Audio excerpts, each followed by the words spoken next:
the Sherry B Dessert Studio in Chappaqua, New York, where I'll discuss sweet treats with Sherry B, maybe get my hands dirty, and definitely taste what she has inside. I'm very excited. Sherry, thank you so much for having me here. I feel like a kid in a candy store, excuse the pun. This is like a dream. It's so much fun being surrounded by all this candy and ice cream and cupcakes and everything. So tell me a little bit about the name. Why is it Sherry B Dessert Studio and not bakery, bake shop? How did that come about? Sure. I think first of all, when you walk in here, if someone told you it was a bakery, you'd walk in and be very confused. Absolutely. It's nothing like a bakery. Yeah. And it's really not. Studio by definition is a place where an artist works. And we look at that in a couple of different ways, both from what goes on in the kitchen here, because we do make everything here from scratch. They're my recipes, so everything's developed here as well as made daily from scratch here. So there's that part of it. This is the place where I come and do sort of my creating and coming up with things. But we also have the guests get involved, whether it's things like custom orders, or even on a daily basis at things like our cookie bar where you can pick any 2 cookies and a filling and we sandwich it together for you. So there's lots of different ways to be creative here, and whether it's through events or parties, and our studio sessions program, which also highlights other artists and artisans. I don't know if you saw the mural on out back, and we'll have to walk out there and see it. So things like that, where we were highlighting another young artist, and he was sort of our artist in residence for the summer and came out and painted this mural. How cool, what a good idea. Yeah, so things like that. And we've done some book signings, and so it's people in the food world and beyond. You were saying you have events here? What kind of events happen? Well, anything from birthday parties to, we've done Sweet 16s here, and then we also have the events that we've hosted, whether it was the studio sessions that we talked about.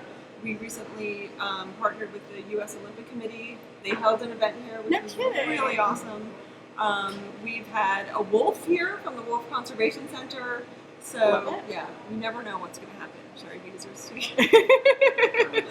Yeah, I think that's a really amazing concept, the concept of a studio. You're practically wearing a lab coat. I love how you said everything's interactive and customizable, and you can make your own marshmallows, you were saying, and the ice cream sandwiches and ice cream. Yeah, well. We've done that for a couple of events. We've had people design their own ice cream flavor, and then that was their favorite at the end of the party. That's cool. Was really cool. And we're actually working on an order in the kitchen right now for custom marshmallows, because we can do them in any size or shape. We can change the flavor. We can change the colors. So so there's a lot of options. We have a lot of fun working with people on seeing what their ideas are and making them happen. And do you have a signature dish here? Our signature dish is, it's something I get asked a lot, and it has nothing to do with what I would want it to be. It's what you guys like the most. But I'm thrilled to say that we're really known for our chocolate chunk cookies, which are great. You have to try those. And our ice cream sandwiches. Awesome. Oh yeah, I can't believe all the flavors you have for ice cream sandwiches. Tell me a little bit about your recipe process. Does it happen overnight? Do you wake up in the middle of the night and say, oh, we need to have this certain kind of cookie? Sometimes I do. Oh, neat. Sometimes I will just you never know where an idea is going to come from. I try to be just really open to ideas, because I never know if I'm going to be inspired by, it could be art or fashion, or it could be tasting a new dish and getting a spice in there that I haven't worked with and going, oh, I really want to work with that. Watching trends a lot. I'll look to see what's trending, whether it's a color, a texture, a certain food, and then kind of figure out, which trends to go with, which to get out in front of, and which to just say, that's probably not fun. And do you have a lot of tastings of the recipe? How long does it take to make a recipe? It depends. Usually, I get it pretty quick. First or second try here, we usually know where we want to be. The things that take a little bit longer, I'm fine with. We'll leave them in development, kind of think about what is it that we want to change, and what do we want to do with this, and where do we want to go with it, and kind of work on it until we get it right. But we definitely don't release anything out here until we think it's perfect. Can I get on the list of tasters? Absolutely. Okay, We're great. always looking for tasters. I'm really good at tasting measurements. That's great. Well, I really like to get my hands dirty. I want to make something, so what can we make today? That I can make, that I'm like a total novice. So our Blondie Ada Brownie. That sounds awesome. That is also one of our signature things. It's been on the menu here since day one. Oh, wow. It's one of our most popular items. It sells out almost every day. And it's kind of a one bowl dish. I mean, really, it's two bowls, but really simple, and you're gonna be awesome at it. All right, so what are we making today? We are going to make Blondie Ada Brownie, which is one of our signature items That here at sounds the delicious. studio. It is a blondie that is studded with coconut and pecans, and then has like a layer of fudge in the middle. So that's your I'm into all of brownie. those things. Yeah. it's Okay. So great. I love this recipe. I've been making it basically since I was a kid. Cool. So it's kind of came through my family, and I've tweaked it a little as we went along, gave it a new name, but it's really super fun to make. So we're going to start with our mise en place. We've already read through our recipe. I would always encourage you to read through a recipe before you start baking anything, so that you Okay. know exactly what you need and what steps you're going to have to take, so that particularly in baking, a lot of things can be temperature or time sensitive, Oh. and so you don't want to leave things sitting too long and while you're running around scrambling for ingredients. And So this is that way why you're everything I also- bake is like crazy? Because I Maybe. just throw everything in. It and won't be I don't- anymore. And what is a mise en place? Mise en place is a French term that basically means everything in its place. Oh. So that's what we have done here. So we're going to kind of finish. We cheated a little and helped you out, Thank but you. we're going to get going. We're going to have to chop some pecans, and I'm going to show you my trick for not even having to use a knife to do that. All right. So you're just going to pour those into. We're going to pour them into a Ziploc bag. And this bag's a little bit bigger than we need, but it's all right. And then you're just going to go ahead and chop them up. All right. This I can totally do. Yeah, go for I'm it. into it. All my frustration. Exactly. Oh, this is so great. One of the things. And then you can see that all your pieces are the same size, Totally. and they're not scattering and flying all over the place. Yeah, that's always my issue. And standing there and chopping and chopping. Yeah, and then you're scraping I them get up, and this bored. way they're going to be all chopped, and you're not going to have to gather them together. They're all together in one place, and you're just going to be able to dump them right in. I love this. Isn't that great? So I'm gonna cook everything like this from now on. I do a lot with Ziploc bags, I'll be honest. Way to go, Ziploc. Okay. What do you think? All right, great. That looks good. All right, so we're not going to do that again. All right. So the only other thing we might want to do is crack our eggs. So we'll move this into here, and you can just crack it right into there, Into this container. right into that Okay. container. And then we can throw the shell in. So you're a side of the bowl cracker. Yeah. Yeah. As opposed to a one-handed cracker? No, I'm not. You know what? I will admit on camera, I'm not like the. I can't do like the 3 eggs in one hand crack. God. Like I think I'm too neurotic. Yeah. Honestly, but I'm more of like a. I will crack it on the counter and then put it in. Oh. Because I think that sometimes when you do it on the side of the bowl, the shell then goes inward, and then you end up with more shell. Although you have no shell in there, so you've disproved that. That's right. Yeah, you rocked it. I have made an egg before. But that's about it. That's I what believe sucks. it. Right? So the really nice thing about this recipe is that it's kind of a one bowl Love for the one base. bowl. Yeah, it's phenomenal. So you can start out by, this is just all-purpose flour, All right. which we can dump into the bowl. And for this recipe, we don't need any baking powder or any baking soda or anything like that. We actually don't want it to rise. We want it to stay nice and like kind of fudgy and gooey. Yeah. Not cakey at all. You can go ahead and now pour your chopped pecans in there. My new skill. Yeah, and isn't that great? I love it. Right in there. And sweetened coconut. Yummy, my favorite. And then you're going to put a full pound of light brown sugar in Oh, there. So now we're open that talking. box. I'm going to grab you a... Really? Wait, really? This whole recipe That calls for- whole thing's going in there. All right, Yeah, this we is are like not my messing dreams. around. Do you need a scissor? Oh. Right. You know, I'm also neurotic and I actually do cut everything open, but I really can't wait. I'm really excited. That's going in. You're going to put your eggs in there. 2 eggs. Half a pound of melted unsalted butter. Awesome. And some vanilla. I like mise en place cooking. This is really easy. Isn't it great? And then I'm going to give you the tool of choice here, a pair of gloves. Perfect. Because you are going to dive in there. Awesome. Yeah. Oh. All right, this is way easy. Mm-hmm. I'm going to do this all the time. But you have to make everything nice for me first. Exactly. Can you like mise en place it and then I'll just dump it all You're in? going to need a sous chef. Yeah.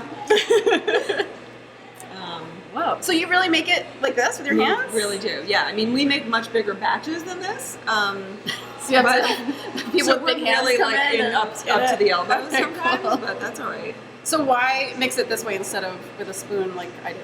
I mean, you could, but what I like about this way is just you can make sure, first of all, if there are any lumps in your brown sugar, you're going to get them out, you're going to feel them. It's an easy way to kind of get it mixed pretty quickly without over developing the gluten in the flour. Oh. Because it's I already didn't even know that was almost the together. thing. Yes. So yeah, exactly. I was to say, so if you're going to want to get up underneath it, This is fun. and yeah, exactly. Now here, like for our next step, we weigh everything out because we have to be super consistent and precise.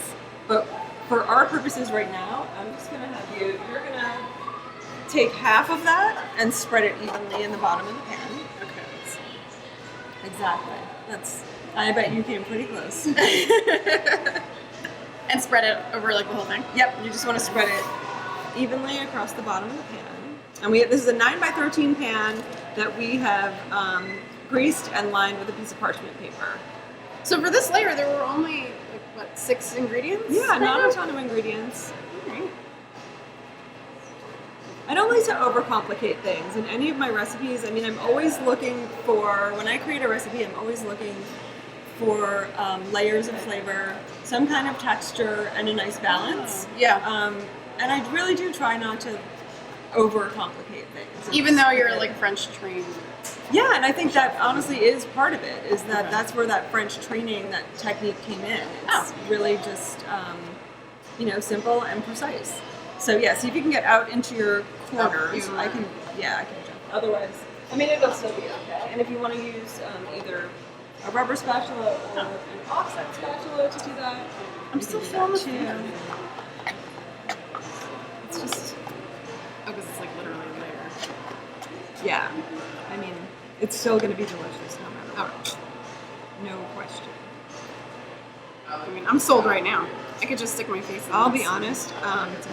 When we cut these, we cut obviously perfectly even pieces here. Yeah. And we end up with this one strip on the end The best. that I eat. Yeah, every time. Every I see single it, I'm time? excited. I was eating one before you got here. So if I have chocolate on me, that's what. I like it. And no matter the time of day, you're just always eating. It So could these be are the perks. 6 o'clock in the morning. It could be 2 o'clock in the afternoon. This is our gooey filling. And you're just going to take this, and if you want, I can hold the bowl if you want to scrape it. We can teamwork. You're just going to scrape it out. Start there and drag it back so we get it. Give you a head start in getting a nice even layer. So is this just chocolate? No, this is chocolate and butter and sweetened condensed milk. Ooh. Well, everything yummy. Condensed milk. I never use it, but it seems to make everything delicious. It really Condensed milk. does, yeah, it's nice. So the reason we use it in this is it really is kind of like making fudge. Oh. Just the smell is so good. And for this recipe, you really could use any kind of chocolate that you wanted to. We use a 53% chocolate that we hand chop and then melt down. You mean like you bang it with the bag, or you'd have to chop it? No, that one we do use a nice, although we do also have like a hammer and chisel that we sometimes use for kind of. Whoa! Yeah. Like a Okay, spatula. now you're going to take the rest of this and put it in even layer on that. So I think the easiest way to do it is to like break off a little piece and almost kind of like flatten it and set it down, and then we'll kind of Smooth it around. smooth them all together. Okay. So like That, and then I would just kind of like flatten it in your hands. Yep, and just plop that down. Perfect. And then you're just going to do that to cover the whole thing. great.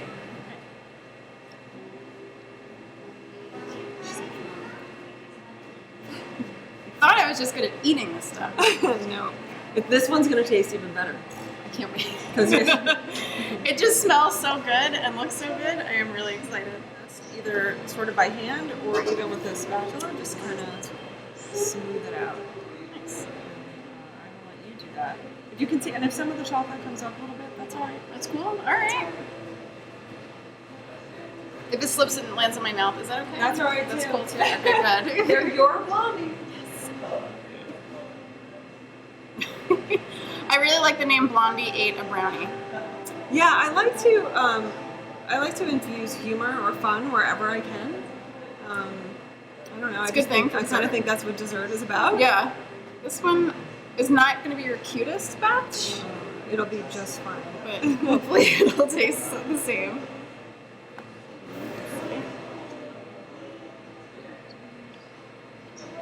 I think you're doing great. You can tell I've been around sugar and flour and chocolate. Do you have a favorite dessert? I have like top 3 chocolate chip cookies or like, French macaroons, petit fours are like my super favorite. Ice cream, or is that everything? Cake. Cupcakes, candy, yeah. So pretty much Donuts. A lot of baked things. So those are like my top 4. All right, that's All right. looking good. So we're just gonna put it in this oven. We have a preheated 350-degree oven. Oh my gosh, this is heavy. Yeah, right? Well, there's a pound of brown sugar in there. Half a pound of butter. Slide that in there. And we're going to set a timer. We're going to bake it for 7 minutes. In a home oven, you'll have to bake it a little longer. But it's an induction oven, so we'll bake a little faster. All right. I can't wait. I can't believe this is the final product. You did a great job. Looks It so looks good. amazing. Thank you. Thank you for your tutelage. Of course. So it's Of course. nice and cool now, so you'll be able to just pull it right out of the pan. That's So the I reason pull it out? that we put it with the parchment in there, so you can just pull it right out. It's still heavy. This out from under. Thank you. Set it down. We can just peel Should I that peel this paper first? off. Okay. Yeah. So this is like one serving, right? Yeah, exactly. We actually just did one like this. This is as a birthday cake for Oh my somebody. god, It yes. said the Blondiated brownie was their favorite thing, and how big of one could we do? So we did one like this, and they took it whole with "Happy Birthday" written on it. It was awesome. You should package it as like your Friday night. Exactly. Erin O'Keefe. Exactly. And then since you're cutting, Okay. when we cut them here, there's a ruler involved, and we're very precise, but you can just, I can just do it. whatever Okay, you like want to cut. Normal. Let me look at the other ones for inspiration.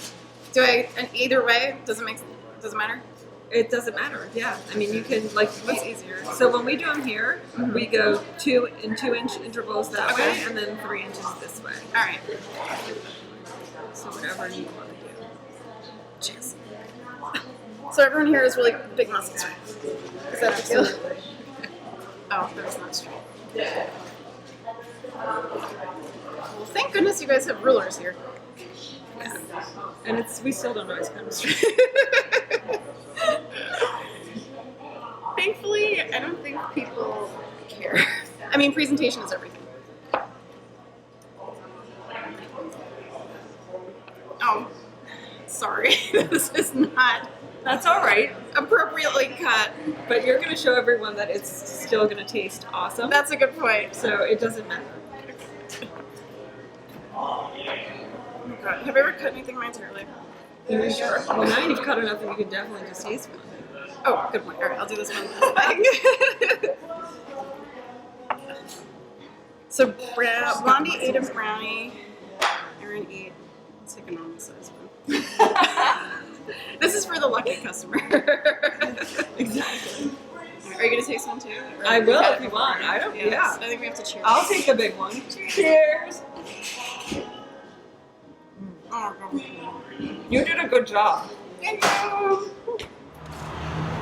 I hope you had as much fun as I did checking out the Sherry B Dessert Studio. Head to Chappaqua, taste everything that there is here because everything looks fantastic and tastes delicious.